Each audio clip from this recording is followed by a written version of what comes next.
It is 2 in the morning, the house is quiet, nothing has moved, nothing has changed. And yet something inside you is wide awake, scanning, listening, certain that something is wrong. You tell yourself it is nothing, you are safe, you are indoors, there is nothing out there. But your body does not believe you, your heart is faster. Your eyes are adjusting to the dark.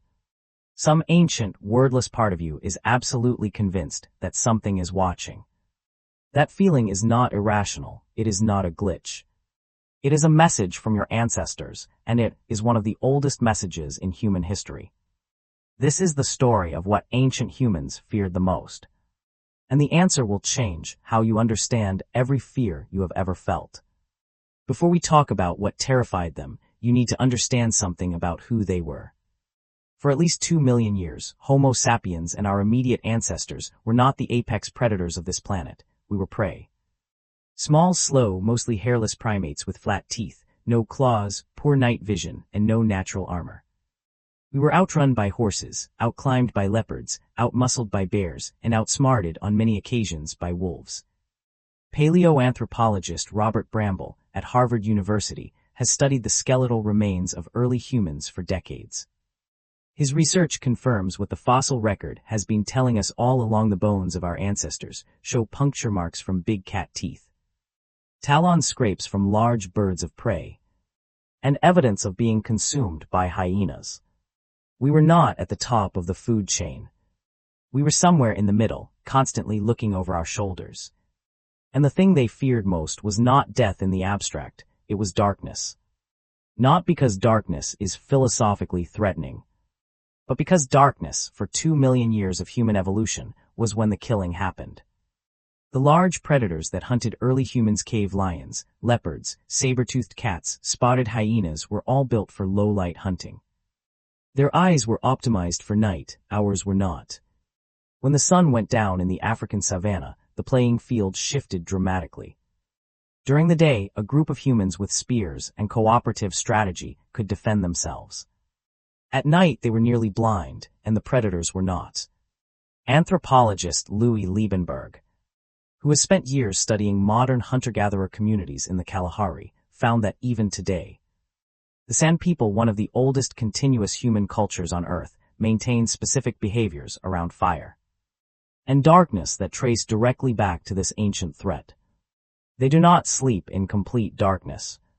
Fire is never allowed to go out through the night. Children are taught from infancy that the dark perimeter beyond the firelight is where danger lies. Those behaviors are not cultural quirks.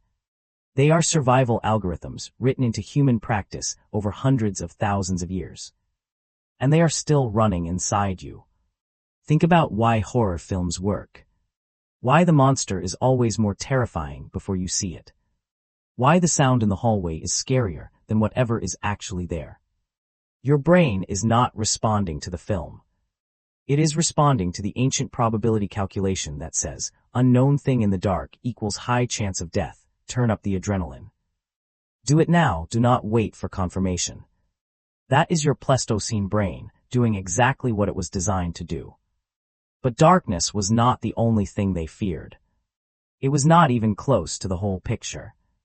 The second great fear of ancient humans was something far more psychologically sophisticated and far more familiar to you than you might expect. It was exclusion. For a creature with no claws, no fangs, and no speed, being alone on the African savanna was a death sentence.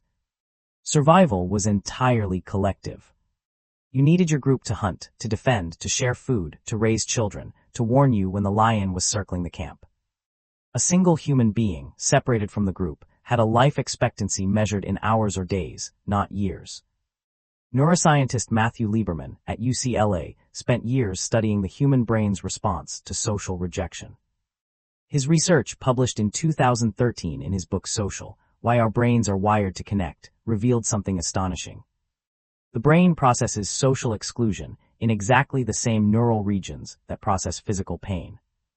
Being left out, being rejected, being cast from the group, your brain treats it as a wound. Because for 2 million years it was the fear of being disliked. The anxiety before you walk into a room full of people. The sick feeling when you sense that someone is pulling away from you, none of that is weakness. All of it is ancient intelligence, correctly identifying a threat that, for most of human history, was as dangerous as any predator. Your social anxiety is a survival instinct. It kept your ancestors alive. The third fear is one that almost no one talks about, and it may be the strangest one of all. Ancient humans were terrified of the sky, not the sky as a concept, the specific physical sky. Sudden darkness in the middle of the day, fire falling from clouds, the ground shaking for no visible reason. These events, solar eclipses, lightning storms, earthquakes, were not just frightening, they were incomprehensible. And incomprehensibility, for an animal that survives by predicting its environment, is the most dangerous state of all. Cognitive scientist Pascal Boyer at Washington University has studied the origins of supernatural belief across dozens of cultures. His research shows that what drives humans to create gods, spirits, and invisible agents is not stupidity or primitive thinking. It is a very specific cognitive system, what he calls the hyperactive agency detection device, that evolved to keep us safe from predators. Here is how it works. If you hear a rustle in the grass, you have two choices. You can assume it is the wind and be wrong and get eaten. Or you can assume it is a predator and be wrong and waste a few seconds of energy running from nothing. Natural selection heavily favored the second response. The cost of false positives, seeing agents and intentions where there are none, is low. The cost of false negatives, missing an actual predator, is death. So your brain evolved to see intention everywhere. Behind every unexplained event, behind every uncontrolled force, your ancient brain inserts an agent. Someone or something that caused it. Someone or something that might be appeased, or warned, or prayed to. Every supernatural belief in human history begins here, not in stupidity. In a survival system that worked so well, it could not be turned off even when the threats changed. The thunder is not a god. But your brain will always, at some level, feel like it might be. And then there is the fourth fear. The one that is oldest of all and most personal, the fear of a bad death. Not death itself. Your ancestors watched death constantly. They were intimate with it in a way you are not. What terrified them was a specific kind of death. Dying alone, dying in pain, dying without anyone to witness it, dying in a way that separated you from your people even at the end.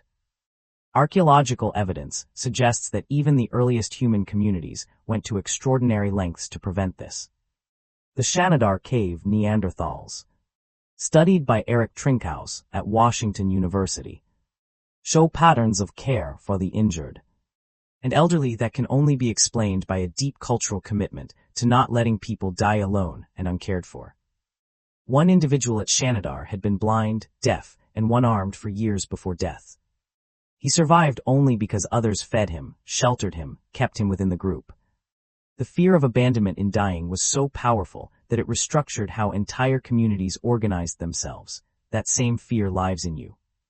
The dread of a hospital room with no one there. The need in your worst moments not to be alone. The instinct to reach for someone when everything falls apart. These are not modern anxieties, they are 2 million years old. Here is what all of this means for you right now. Every fear you carry has an address. Darkness, the predator at the edge of the firelight. Rejection, the fatal separation from the group. The unexplained, the invisible agent in the grass. Abandonment, the bad death, alone. Your fears are not random, they are not irrational. They are a precise map of the threats that killed human beings for 2 million years. You are not broken for being afraid, you are ancient. You are exactly what survived. It is 2 a.m, the house is quiet, nothing has moved. And something inside you is wide awake, listening. That something kept every one of your ancestors alive long enough to become your ancestors. It is the oldest gift they ever gave you. And it has never stopped working.